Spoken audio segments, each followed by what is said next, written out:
Hi there and welcome back to another episode of Sitting in a Car. I'm Sarah Sproul and I sit in a car every week and answer parents' questions about sex. You and I sit in a car together to learn how to raise confident and caring young people who respect themselves and the people around them. So this week's question comes from a parent at a national school where I did a talk a few weeks ago. It goes something like this. My daughter, now 8, keeps wanting to feel my breast, saying that it is nice and soft. I do not know how to get her to stop because I do not want her to think negatively about bodies. Where I'm recording today, it's very noisy. It's coming into the summer holidays here in Dublin, and so there is a CrossFit summer party going on just over there. So if you can hear some exciting, loud, boppy music, that's what it is. I'm taking this opportunity to be quiet and peaceful in my car. I do not want to jump around in a sweaty room.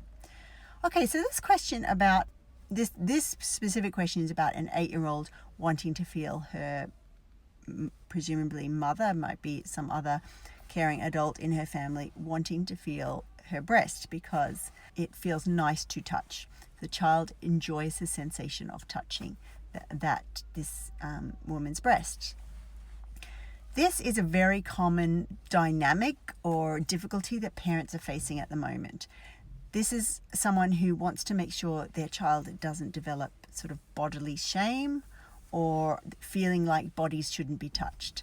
And what I'm noticing is a lot of parents have issues about this. We're all wanting our children to have this sense of confidence and enjoyment in their body, particularly maybe enjoyment of female bodies, because traditionally females were not encouraged to have pleasure. Males, traditionally, it would have been more acceptable for them to be going out enjoying themselves in a sexual way. Those are just broad generalizations, but it works to start the conversation about this question. When I think about questions like this, though, I think about it in terms of consent. Consent is a major issue in our world at the moment because we're all learning that bodies and sexuality is a healthy part of being human. But there's this other part that we need to learn, which is about how everybody has different interests and different needs, and we all have the right to keep ourselves comfortable and safe. So think about the dynamic between this parent and this child. The child wants to be able to touch the parent's body, and the parent feels uncomfortable about that touch. So if this was a situation between two young people, for example, we'd be very clear that just because this young person wants to touch this young person's body, that absolutely does not need to happen. We all have the right to decide what happens to our own body. But for some reason, we sort of get a bit cloudy when it's to do with a parent's autonomy or a parent's privacy. But parents have an absolute right to be able to say what they need for their body. So in this case, this parent has a need to have her breasts be in the world without being touched by her 8-year-old. And that is a reasonable need. All our needs are reasonable at the end of the day when they're about ourselves. So how is this parent going to communicate that to their child without causing feelings of shame? Here's my suggestion. You could start off with making this not about you and your child, but about just general things in the world. You can say things like, I learned something new today, which you know I love that start of a conversation. I learned something new today. Everyone has different needs for privacy or different needs for space. You could use a dog as an example. If you have pets in the house, you can say, you see our cat, Daisy? Daisy does not like to be cuddled. She just likes to be able to sit on the couch and to be left alone. Whereas our dog, Paddy, he will come up and want to be loved and touched and cuddled and come up and sit next to on the couch. So those two beings in our family, those two animals, have different needs for touch or for privacy.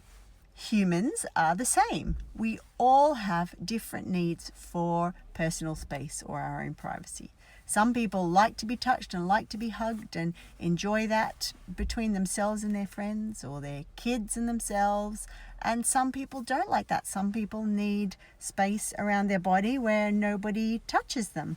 And what I'm starting to learn is I actually am one of those people that needs a bit of space around my body. I don't like people coming up and touching my breasts particularly. I like my kids touching my legs.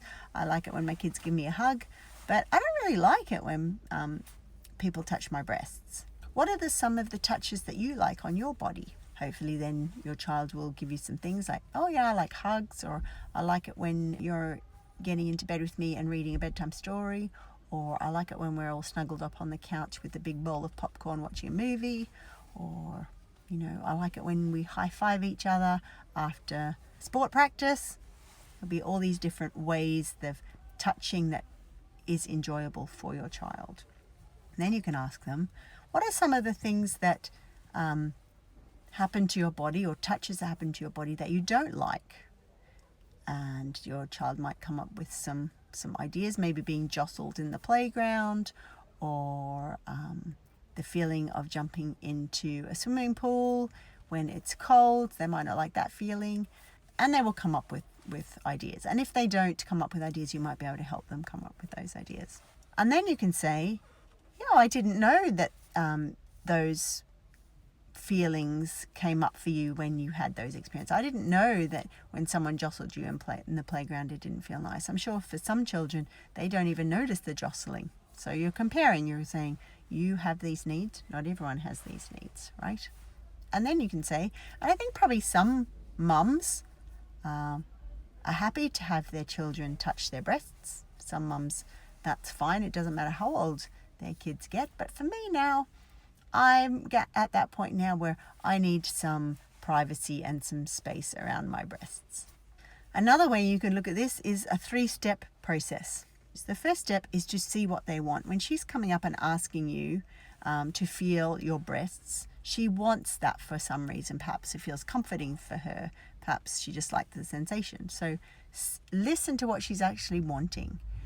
Then repeat back to her what she wants. Reflect back to her what she wants, and that you understand that that's an enjoyable thing for her. And then the last thing you do is then state your need, which may be counter to her need. And you don't need to fight about it. You just say, you need this and I need that. Now what are we going to do? So let me run that past you. 8-year-old comes up, says, I'd like to touch your breasts, or maybe just touches the breast straight away.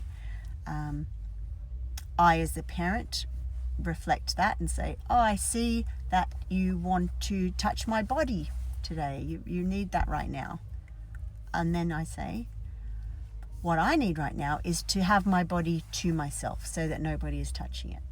So what are we going to do now? And then you problem solve together with your child.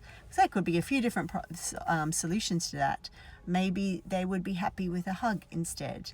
Maybe they would be happy to sit on the couch next to you and chat about their day. Maybe they would be happy if you went to the fridge and got them a big glass of milk and you sat down together and read a magazine or looked at a YouTube video of their choosing. Work out a way to meet their need for intimacy and connection with you without invading your need for your own personal space. And that's Sitting in a Car for another week, where I've answered a question to help you raise a confident and caring kid who respects themselves and the people around them. Bye for now.